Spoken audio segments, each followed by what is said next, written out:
Lo pernah merasa gagal, padahal lo bahkan belum mulai. Lo nggak gagal. Lo cuma terlalu sibuk nonton hidup orang lain, sampai lupa ngejalanin hidup lo sendiri. Lo lihat umur lo. Anggaplah sekarang lo di pertengahan 20-an, 25, 26. Dan lo merasa waktu lo habis. Lo merasa tertinggal jauh di belakang. Padahal yang habis itu bukan waktu lo, tapi kesabaran lo. Setiap hari, rutinitas lo berputar. Lo bangun pagi, badan lo masih sakit sisa kemarin. Lo kerja. Mungkin kerjaan lo sekarang memeras fisik, menguras tenaga. Sorenya lo pulang, badan lo habis, otak lo capek. Tapi pas lo cek mutasi rekening, angkanya segitu-gitu aja. Nggak kemana-mana. Lo ngerasa cuma muter di dalam treadmill yang rusak. Terus, di sela-sela rasa capek itu, lo buka sosmed. Anak umur 22 pamer dijemput driver pribadi. Umur 24 pamer sertifikat rumah miliaran. Teman seangkatan lo tiba-tiba udah pada nyebar undangan nikah. Dan tanpa sadar, dada lo sesak. Lo merasa kalah di perlombaan yang bahkan gak pernah lo daftar. Lo mulai menghakimi diri lo sendiri. Lo mengutuk keadaan. Lo merasa jadi laki-laki yang telat start. Berhenti dulu. Tarik napas. Masalahnya bukan lo telat. Masalahnya, lo percaya sama sebuah deadline omong kosong yang gak pernah ada di dunia nyata. Dan ini yang jarang banget orang berani jelasin secara logis ke lo. Kita hidup di era di mana sukses itu dikasih tanggal kadaluarsa. Lo dipaksa masyarakat buat percaya kalau umur 25 belum mapan, belum punya aset, hidup lo selesai. Lo dicap gagal. Pertanyaannya, siapa yang bikin aturan itu? Jawabannya, industri, media, dan orang-orang yang cari makan dari kepanikan lo. Algoritma sosial media gak peduli sama kesehatan mental lo. Algoritma cuma peduli engagement. Dan rasa insecure, rasa takut tertinggal, adalah bahan bakar engagement paling murah dan paling gampang dipicu. Semakin lo panik lihat pencapaian orang, semakin lama lo scroll. Semakin platform untung. Dan jangan cuma nyalahin algoritma. Lo yang terus buka aplikasinya. Lo yang terus konsumsi konten itu. Algoritma cuma mesin. Yang kecanduan, manusia. Media jualan cerita anak muda kaya raya karena itu clickbait. Mereka mengemas outlier, pengecualian statistik, seolah-olah itu adalah standar normal.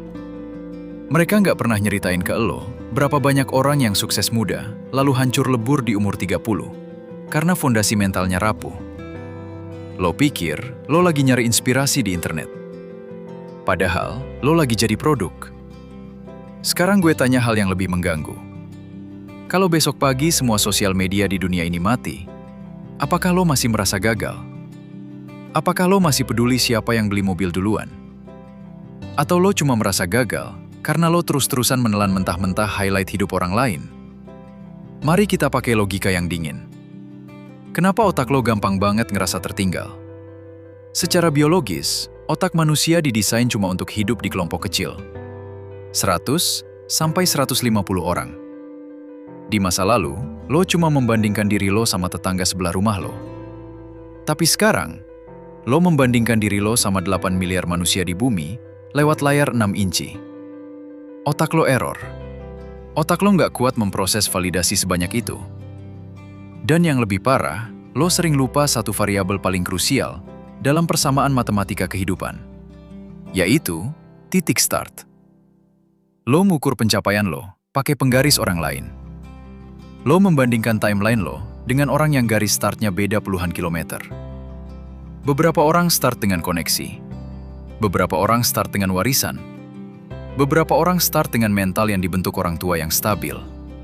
Dan beberapa orang start dengan trauma, dengan utang keluarga, dengan tekanan jadi tulang punggung. Dan lo heran kenapa timeline lo beda. Kalau hari ini, lo masih berjuang keras, kerja fisik, atau harus mulai dari titik paling bawah untuk bertahan hidup, wajar kalau hasilnya belum megah. Tenaga dan uang lo habis buat bertahan hidup dan ngebangun fondasi. Lo ibarat main game susah. Lo start di level 1 tanpa modal senjata, tanpa armor, sendirian. Sementara mereka yang lo tonton di layar, start di level 50 karena modal orang tua, koneksi circle elite, dan privilege yang gak kelihatan kamera. Mengharapkan hasil yang sama, di waktu yang sama, dengan orang yang beda resource, itu bukan cuma salah. Itu bodoh secara logika.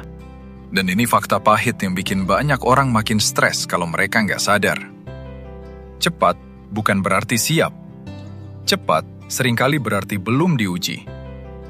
Lo mau tahu perbedaan orang yang beneran sukses sama yang cuma kelihatan sukses? Lihat cara mereka ngebangun. Orang yang cepat dapat hasil di usia muda, seringkali cuma lagi ngebangun tenda. Pasang tiang penyangga, tarik kain terpal, selesai dalam sehari. Dari luar kelihatannya mentereng.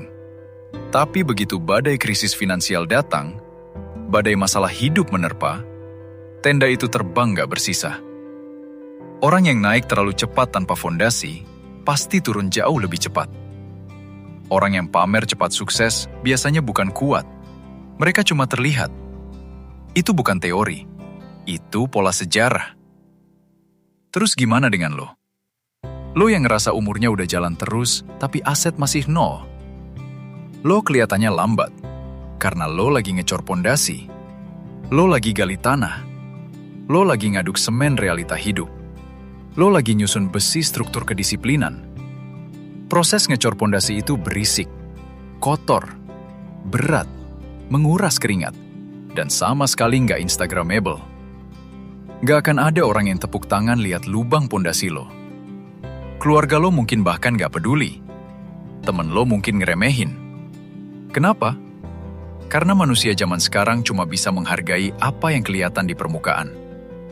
Padahal, semua struktur gedung pencakar langit yang kuat menahan gempa berawal dari pondasi yang ditanam dalam, gelap, dan gak kelihatan di awal. Lo nggak telat. Lo cuma lagi bangun struktur yang jauh lebih kuat dari mereka. Jadi, apa sistemnya? Kalau lo mau berhenti jadi penonton dan mulai jadi pemain utama dalam hidup lo sendiri, eksekusi 3 langkah ini sekarang. Jangan ditawar. 1. Hancurkan deadline imajiner.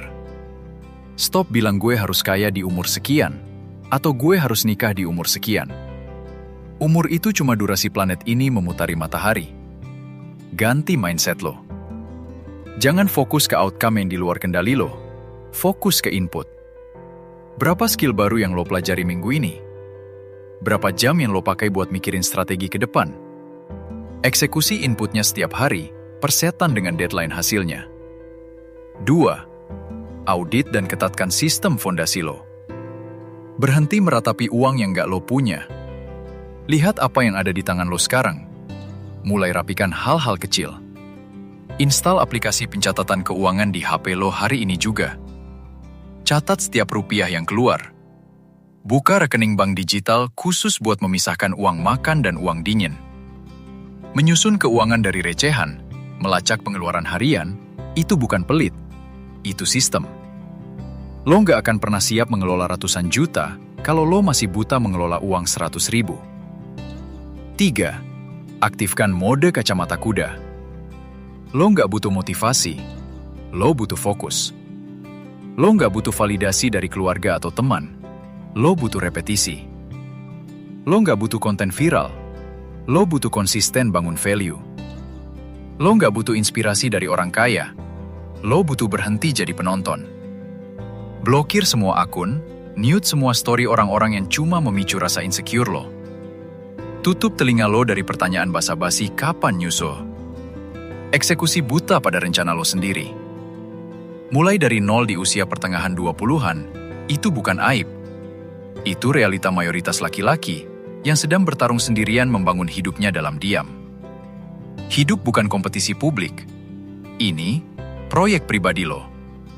Dan proyek itu gagal bukan karena umur, tapi karena lo berhenti ngerjainnya.